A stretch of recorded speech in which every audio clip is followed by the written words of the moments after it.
Oke, halo semuanya. Jadi hari ini kita balik lagi di kegiatan podcastnya BEM. Jadi hari ini kita bersama dua narasumber kita. Kita bakal berbincang-bincang terkait BEM Visip nih teman-teman. Mungkin teman-teman udah tahu kalau hari ini kita bersama Presiden dan Wakil Presiden terpilih periode 2025-2026. Boleh disapa dulu teman-teman yang lain? Oke. Halo, Halo teman-teman.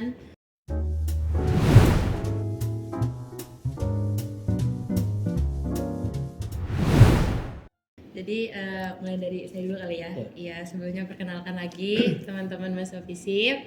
Saya Rosa Tri Rahmawati Bahari, biasa akrab disapa teman-teman Visip di organisasi maupun di kampus itu Ocha atau Rosa. Dan hari ini alhamdulillah saya sebagai Presiden BEM Visip terpilih untuk melanjutkan estafet kepemimpinan di BEM Visip di tahun depan. Ya, aku perkenalkan, nama aku Joy Finlayan Krisya Romatua Sumbayak, biasa dipanggil Jojo. Dan hari ini aku sebagai Wakil Presiden terpilih di BEM Visip Unmul 2026. Oke teman-teman, jadi teman-teman mungkin udah banyak yang tahu juga kalau kemarin teman-teman lihat Mbak Ocha sama Bang Jojo ini kan bawa Grand Design roda berdaya ya, bener ya?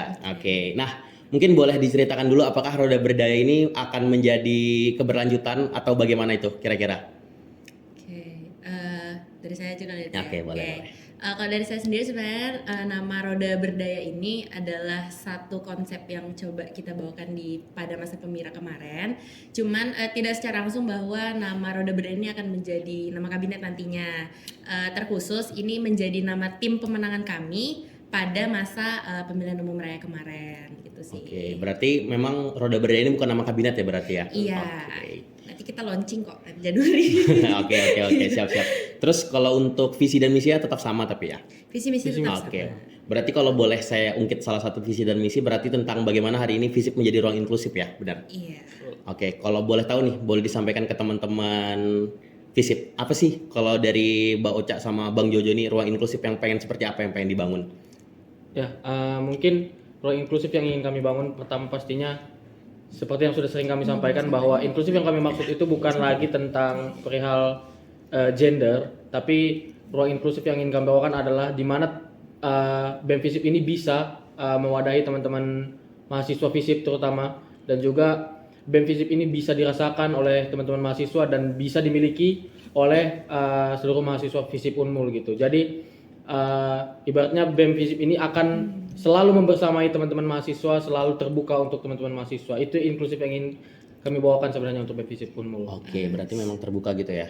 Sebenarnya pada dasarnya yang coba kita tekani di sini, kita nggak melihat apa yang menjadi latar belakang mahasiswa Visip itu sendiri, terus apa terdapat suku apa, agama apa, dan latar belakang yang lebih jauh bahkan sampai ke orientasi pada individu itu sendiri. Kita nggak lihat itu, tapi tetap BEM harus hadir karena BEM sendiri terbangun pun itu dari keresahan dan teman-teman mahasiswa Visip.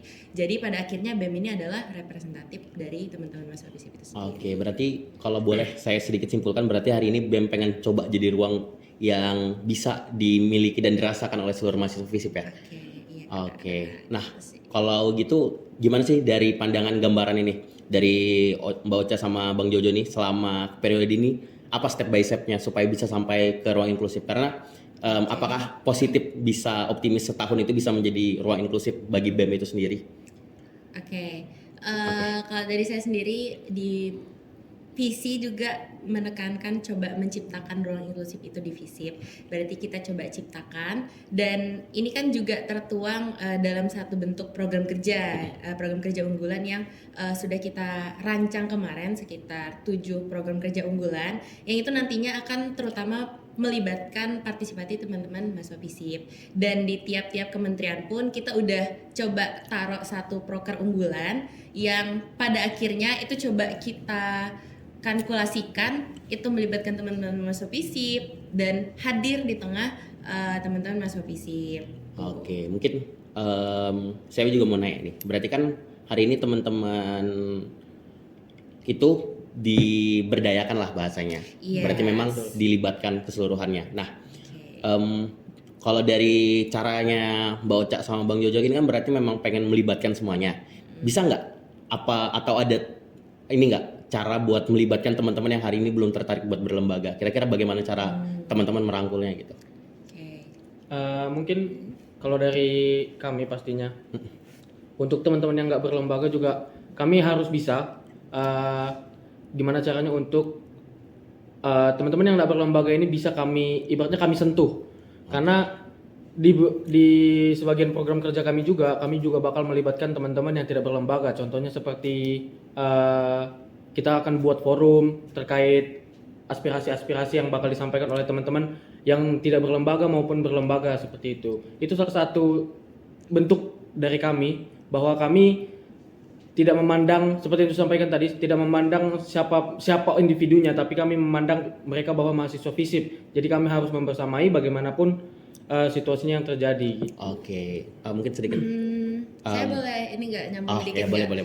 Sebenarnya kan yang lebih diharapkan di sini kan untuk teman-teman yang kurang tertarik terhadap organisasi. Berarti kan kita harus mencari satu isu yang itu relate juga sama mereka kan. Nah, contoh yang isu yang paling relate bagi kami itu adalah perihal soal UKT, ataupun beban akademik. Nah, itu kan semua orang pasti bakal relate, anak organisasi maupun gak berorganisasi pun pasti kalau mereka terkendala perihal UKT atau ada sesuatu problem yang itu menyangkut perihal akademik mereka, itu pasti mereka akan terbangun jiwanya kayak kemana nih, siapa nih yang bisa bantu kami butuh bantuan nih, kami terkendala perihal UKT, kemana kami harus melapor dan apa segala macam.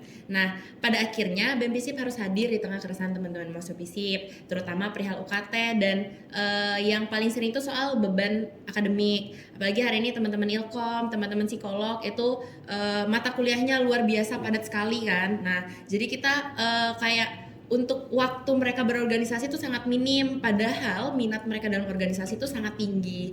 Nah, jadi itu adalah salah satu yang kita harus sesuaikan juga apa yang hari ini relevan sama teman-teman mahasiswa FISIP. Oke, mungkin tadi kan kita ternyata udah dengar nih teman-teman dari Mbak Ocha sama Bang Jojo ini udah ada cara buat bagaimana sih menciptakan ruang inklusif. Tapi ada satu variabel lagi nih kalau boleh kami tahu.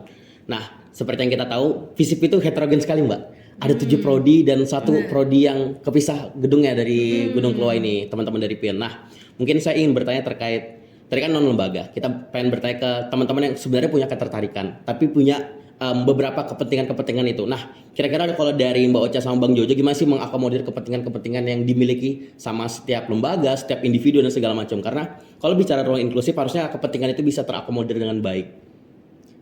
Oke. Kalau dari kami perlu ada step by step yang disusun dulu dari dasar hingga nanti memenuhi kebutuhan teman-teman Ormawa khususnya. Nah, pastinya apa yang menjadi kebutuhan dasar itu kan hadir dari BEM FISIP.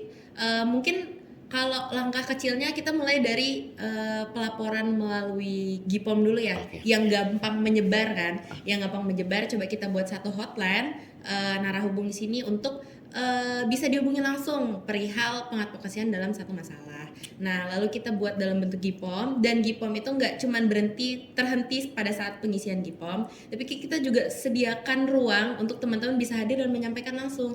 Jadi semisal nanti yang dilaporkan di GIPOM ada perubahan baru atau ada terdapat satu kendala baru yang nantinya bisa disampaikan lagi di satu forum. Nah, di satu forum itu nggak cuman di satu forum satu kali aja terlaksana satu kali, tapi berjenjang, karena kan kita nggak bisa menyorotin satu isu di satu kali pertemuan aja. Pastikan setiap berjalannya hari demi hari di FISIP ini pasti juga ada dinamika yang terjadi dan perlu kita akomodir tentunya di dalam. Nah, jadi forum itu akan berjenjang yang pada akhirnya kita buat kesepakatan bersama apa yang dimau teman-teman mahasiswa FISIP. Nah, dari kesepakatan itu coba teman-teman BEM nanti bungkus yang teman-teman BEM sebagai penghubung antara hari ini mahasiswa FISIP dan juga birokrasi untuk memenuhi apa yang menjadi kepentingan teman-teman organisasi. Oke, mungkin tadi itu udah clear ya. Itu 2 topik langsung gitu tadi, Mbak. Iya, betul. Arah gerak, visi misi, juga program kerja. Kalau nggak salah terakhir dari Mbak Ocha sama Bang Jojo ada 6 program kerja besar ya? 7 ya? Oh, 7. Nah, itu nanti kapan tuh kira-kira launchingnya itu? Bisa dibaca sama teman-teman tuh. Kapan tuh ya?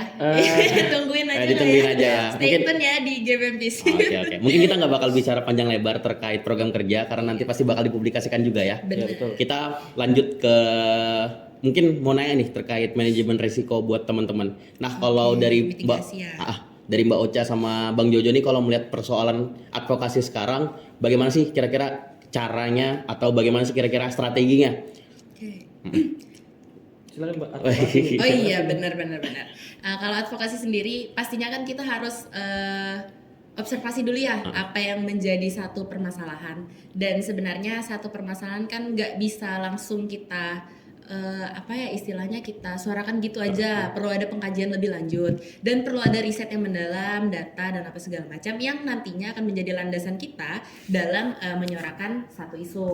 Nah itu jalur yang coba kita petakan ketika ada satu masalah, nggak bisa serta-merta kayak Bapak ini kenapa ya kayak gini-gini. Nah nanti kan pas kita naik terus nggak ada dasar kan malah kita juga yang jadinya kena kan. Kosongan berarti ya. Kosongan jadinya. Nah perlu ada riset lagi, pengajian lebih lanjut dan apa segala macam. Dan perlu dipahamin juga apa sebenarnya yang menjadi masalah. Ada diatur dalam satu peraturan nggak, atau nggak ada peraturan, atau bahkan ada peraturan tidak tertulis tapi kita nggak tahu. Nah itu kan perlu dianalisis lebih lanjut lagi kan, dan perlu ada juga pendiskusian atau audiensi kepada pihak stakeholder di kampus hari ini. Jadi nggak ujuk-ujuk mau marah aja, tapi harus ada dua pihak yang kita sama-sama apa ya bahasanya, bukan klarifikasi sih, sama-sama oh gini loh kondisi realnya kayak gitu. Jadi nggak serta-merta masalah ini timbul karena ini, tapi ada loh sebenarnya pemicu dari ini yang menyebabkan pada akhirnya ada terjadi satu masalah. Oke, mungkin pertanyaan terakhir kali ya, karena sebenarnya kita terbatas juga ini ya. Jadi mohon izin aja. waktunya. Serius. Jadi pertanyaan terakhirnya, saya pengen tahu nih dari pandangan Mbak Ocha sama Bang Jojo terkait bagaimana hari ini mitigasinya atau bagaimana hari ini melihat BEM-nya. Karena kalau misalnya saya ambil contoh aja, kan dari kabinetnya Bang Jamil dan Bang Dava itu membawa grand design besar, yaitu sinergi bersama. Nah, kalau dari teman-teman bawa grand design besar itu apa ya? Kalau boleh tahu. Oke. Mungkin aku menjawab sedikit.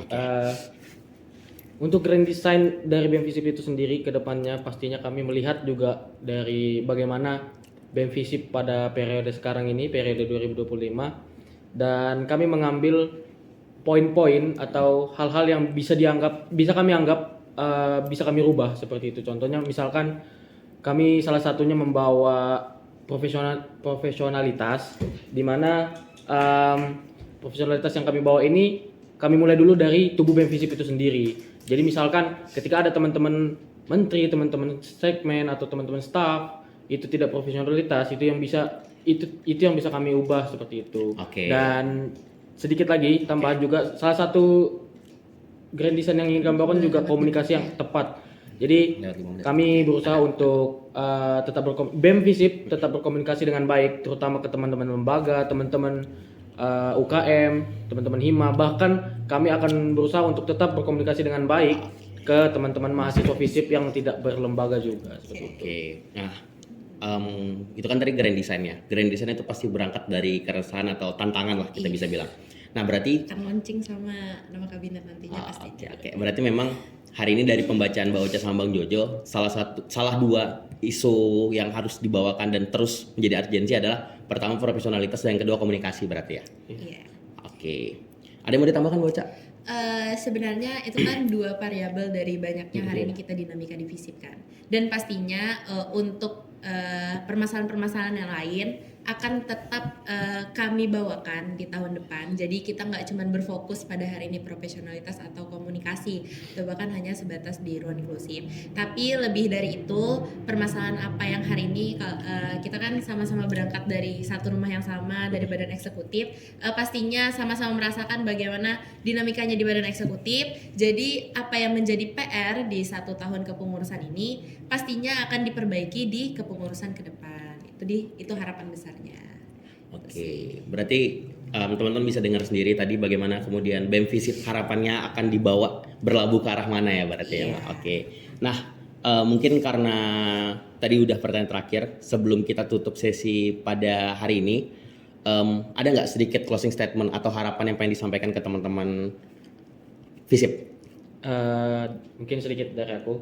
Mungkin closing statement, kami sebenarnya berharap juga buat teman-teman, pastinya teman-teman mahasiswa Visip maupun itu tidak berlembaga maupun berlembaga, bahwa kedepannya pastinya kami akan terus membersamai teman-teman, akan terus bekerja sama dengan teman-teman, dan kami juga berharap bahwa teman-teman nanti pastinya kami perlu bantuan lah dari teman-teman mahasiswa juga untuk gimana caranya kita sama-sama mewujudkan apa yang ingin kami bawakan sebelumnya, apa cita-cita yang ingin kami bawakan dan apa harapan kami ke depannya. Jadi kami juga selain akan berusaha semaksimal mungkin, kami juga perlu bantuan dari teman-teman mahasiswa FISIP seperti itu.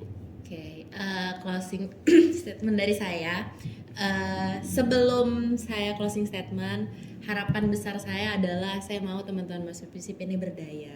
Nah, berdaya di sini nggak cuman berdaya dalam artian yang terlalu jauh ya. Saya mau teman-teman FISIP bisa keluar dari zona nyaman dan mampu menggapai satu impian teman-teman mahasiswa FISIP. Itu adalah sudah salah satu di kategori berdaya, dan harapannya seluruh teman-teman mahasiswa FISIP juga bisa juga dapat melakukan hal tersebut, dan tentunya harus dengan kehadiran BEM di tengah teman-teman mahasiswa FISIP. Selain itu juga harapan saya setelah ini, karena ngelihat partisipasi Pemira tahun ini cukup ramai ya, jadi harapannya teman-teman banyak yang ikut berorganisasi, banyak yang ikut UKM, banyak yang ikut himpunan, atau bahkan mau ke tingkat yang lebih tinggi itu di BEM dan juga DPM, atau bahkan teman-teman ingin berjenjang melihat dinamika Pemira hari ini juga kayak, oh hari ini teman-teman berani berkontestasi, siapa tahu tahun depan saya kayak gitu kan berani ikut. Nah, jadi sebenarnya FISIP ini kita cuma punya satu laboratorium, yaitu di organisasi teman-teman.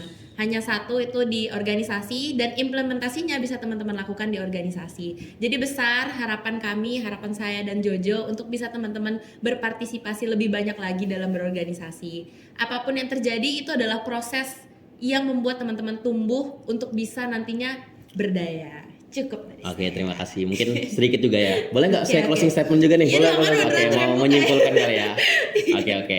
Jadi seperti yang teman-teman udah dengar semua, kalau hari ini besar harapannya untuk BEM FISIP itu menjadi ruang inklusivitas. Bahwasannya semua bisa diberdayakan, semua bisa berpartisipasi.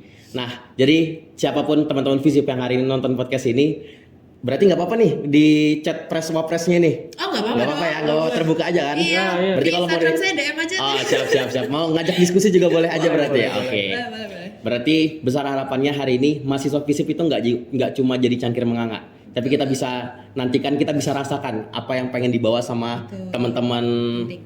teman-teman kabinet BEM yang akan datang nanti ya. Nah, terus juga sedikit dari saya, mungkin harapannya ini sekalian pesan, mungkin beberapa teman-teman saya nitip pesan juga ke Mbak Ocha sama Bang Jojo, boleh kan? Boleh. Oke, jadi kami tunggu kinerja dari Mbak Ocha dan Bang Jojo, karena betul yang Mbak Ocha bilang hari ini BEM adalah representasi, berarti hari ini Mbak Ocha adalah representasi dari kami mahasiswa FISIP. Nah, harapannya ruang inklusivitas itu benar-benar bisa terjadi, ruang inklusivitas itu benar-benar bisa terwujudkan, karena benar BEM itu jangan sampai jadi ruang yang eksklusif, jangan sampai jadi badan eksklusif mahasiswa tapi badan eksekutif mahasiswa. Mungkin itu sedikit closing statement dari saya. Terima kasih buat teman-teman, terima kasih buat Mbak Ocha, terima kasih buat Bang Jojo. Sampai ketemu di kepengurusan tahun depan berarti ya. Oke. Terima kasih teman-teman.